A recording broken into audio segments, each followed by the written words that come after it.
सत साहिब। पूज्य गुरुदेव भगवान शुरुआत में कह रहे हैं सत साहिब। अब भाई और बहनों, ये जो सत साहिब शब्द है, इसका मतलब होता है सच्चा परमात्मा, अविनाशी परमात्मा, अजरो अमर परमेश्वर, सारी सृष्टि का पालक। तो सत साहिब शब्द हमने अपने पूज्य गुरुदेव को नहीं बोलना है। जब भी गुरुदेव भगवान हमें सत साहिब कहें तो हमने उनके नाम का जयकारा लगाना है। ये सत साहिब हम केवल अपने भगत भाई बहनों को बोल सकते हैं, अन्य भाई बहनों को बोल सकते हैं। जब भी वो हमें मिले, हम उनके पास जाएं तो हम उनको ये कहकर कि जय बंदी छोड़ की, जय हो सतगुरुदेव भगवान की, सत साहिब भगत जी। तो सत साहिब शब्द का प्रयोग हम केवल अपने भगत भाई बहनों तक ही सीमित रखें। यदि पूज्य गुरुदेव भगवान जो स्वयं सत साहिब हैं, यदि वे हमें सत साहिब कर रहे हैं तो हमने उसके प्रति उत्तर में गुरुदेव भगवान का जयकारा लगाना है।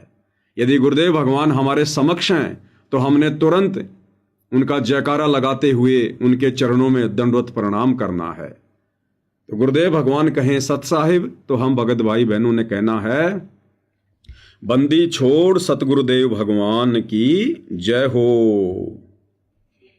सतगुरुदेव की जय। बंदी छोड़ कबीर साहिब जी की जय। बंदी छोड़ गरीबदास जी महाराज जी की जय। स्वामी राम देवानंद जी गुरु महाराज जी की जय हो। अब यहां पूज्य गुरुदेव भगवान अपने मुंह बोले गुरुदेव की जय बोल रहे हैं कि स्वामी राम देवानंद जी महाराज की जय हो। अब भाई और बहनों, ये कलयुग की बिचली पीढ़ी का दौर है, मोक्ष का प्राइम टाइम है, और पूज्य गुरुदेव भगवान ने हमें अध्यात्म को समझाने में कोई कसर नहीं छोड़ी है। एडी से चोटी तक का ज्ञान जितना हमारे लिए अनिवार्य था, पूज्य गुरुदेव भगवान ने पिछले 30-35 वर्षों में हमारे ऊपर उड़ेल दिया है, बारिश की तरह बौछारें कर दी हैं। तो अब हम भगत भाई बहनों ने अपने कॉमन सेंस का भी प्रयोग करना है। हर पॉइंट को, हर संकेत को गुरुदेव भगवान खुलकर नहीं बताएंगे, काल के साथ उनका एग्रीमेंट है। तो गुरुदेव भगवान जो स्वयं कबीर परमेश्वर हैं, कबीर परमात्मा हैं, और यहां इस पृथ्वी पर गुरु शिष्य परंपरा का निर्वाह करते हुए उन्होंने एक मुंह बोला गुरु धारण करना पड़ता है, अन्यथा कोई भी यकीन नहीं करेगा, विश्वास नहीं करेगा, और सब लोग यही कहेंगे कि भाई गुरु बनाने की क्या जरूरत है। क्या आपके पूज्य गुरुदेव सतगुरु रामपाल जी ने कोई गुरु धारण कर रखा है? तो हम कहेंगे जी नहीं कर रखा। तो लोग कहेंगे फिर भाई हमने गुरु धारण करने की क्या जरूरत है। इसलिए ये कबीर भगवान पूज्य गुरुदेव सतगुरु रामपाल जी इस पृथ्वी लोक पर, जो कि जगत गुरु हैं, गुरुओं के गुरु हैं, संत शिरोमणि हैं, इन्होंने गुरु शिष्य परंपरा को बनाए रखने के लिए एक मुंह बोला गुरु धारण करना पड़ता है। एक आत्मा को परमात्मा ने ये भूमिका देनी पड़ती है, और उस आत्मा को परमात्मा सब कुछ पहले ही समझा देते हैं, उसको बता देते हैं। जैसा कि 650 साल पहले कबीर परमेश्वर जी ने पंडित रामानंद जी को मुंह बोला गुरु धारण करने से पहले उन्हें सारी स्थिति से अवगत करवा दिया था। पंडित रामानंद जी बहुत ज़्यादा घबरा गए थे कि हे परमात्मा, अब तो मैंने आपको आंखों से देख लिया, सतलोक में बैठा देख लिया, अब मैं आपको कैसे अपना शिष्य कह सकता हूं, मैं कैसे आपका गुरु बन सकता हूं, मुझे तो नरक में भी ठिकाना नहीं मिलेगा। तो पूज्य परमेश्वर कबीर जी ने कहा था कि हे भोली आत्मा, सांसारिक दृष्टि से आप मेरे मुंह बोले गुरु जी और मैं आपका शिष्य, लेकिन हकीकत का आपको पता है और मुझे पता है। उसके बाद में पंडित रामानंद जी ने हाँ भरी। इसी प्रकार भाइयों और बहनों, 8 सितंबर 1951 से वही कबीर परमेश्वर सारी सृष्टि का पालन पोषण करता। 8 सितंबर 1951 को गांव धनाना, जिला सोनीपत, हरियाणा, भारतवर्ष की पवित्र भूमि पर सतगुरु रामपाल जी के रूप में, स्वरूप में स्वयं प्रकट हैं। और 17 फरवरी 1988 को इन्होंने आदरणीय गरीबदास जी के 12वें पंथ में प्रवेश किया, क्योंकि ये परमेश्वर की पूर्व निर्धारित योजना थी।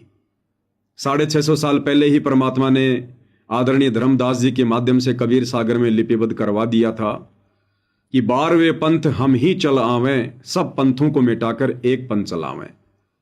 तो इस आधार से परमात्मा ने आदरणीय गरीबदास जी के 12वें पंथ में प्रवेश करना था। तो 17 फरवरी 1988 को परम पूज्य परमेश्वर सतगुरु रामपाल जी ने आदरणीय राम देवानंद जी को अपना मुंह बोला गुरु धारण करके गरीबदास जी के 12वें पंथ में प्रवेश किया। और सन 1994 से पूज्य गुरुदेव भगवान ने नाम दीक्षा देना शुरू करके अपने यथार्थ 13वें कबीर पंथ की शुरुआत की। इसलिए भाई और बहनों, आज हमें हकीकत का पता है, सच्चाई का पता है। इसलिए अपने गुरुदेव भगवान के अलावा हम भगत भाई बहनों ने वर्तमान कलयुग की बिचली पीढ़ी में किसी अन्य की जय नहीं बोलनी है।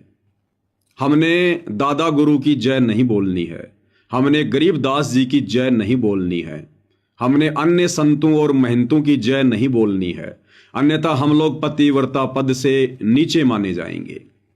और गीता जी में परमात्मा ने स्पष्ट कहा है कि व्यभिचारिणी भक्ति से जीव का कभी भी उद्धार नहीं हो सकता।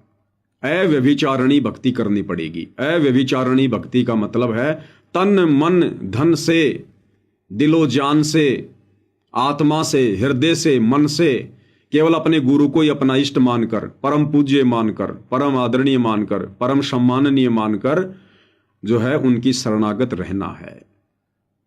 तो हमने अपने गुरुदेव के अलावा अन्य किसी की जय नहीं बोलनी है, क्योंकि अब हमें पता चल चुका है कि हमारे पूज्य गुरुदेव भगवान परमेश्वर रामपाल जी स्वयं सारी सृष्टि के रचयिता हैं, ये कबीर परमेश्वर हैं।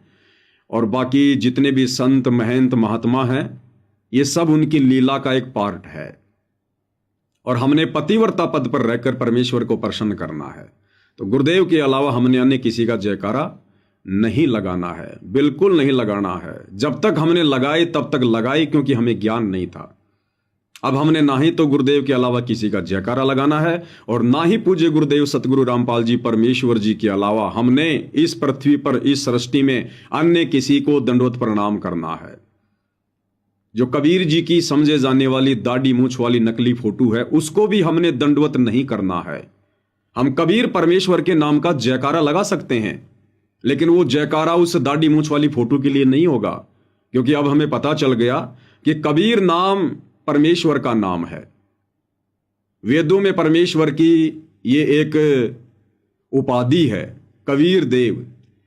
तो कबीर कहो या सतगुरु रामपाल जी कहो, एक ही बात है। लेकिन दंडवत हमने केवल सतगुरु रामपाल जी को करना है या उनकी प्रतिमा को करना है। उस दाढ़ी मूछ वाली कबीर जी की समझे जाने वाली नकली फोटो को हमने दंडवत नहीं करना है। तो भाई और बहनों, तभी हम पतिव्रता पद पर माने जाएंगे, तभी हम भक्ति मार्ग पर सफल होंगे। क्योंकि गुरुदेव भगवान कहते हैं, एक कै साधे सब सदय और सब साधे सब जाए, और माली सींचे मूल को फले फूले अघाए। तो इस प्रकार से हमने केवल अपने पूज्य गुरुदेव भगवान की ही जय जयकार करनी है, अन्य किसी की नहीं करनी है।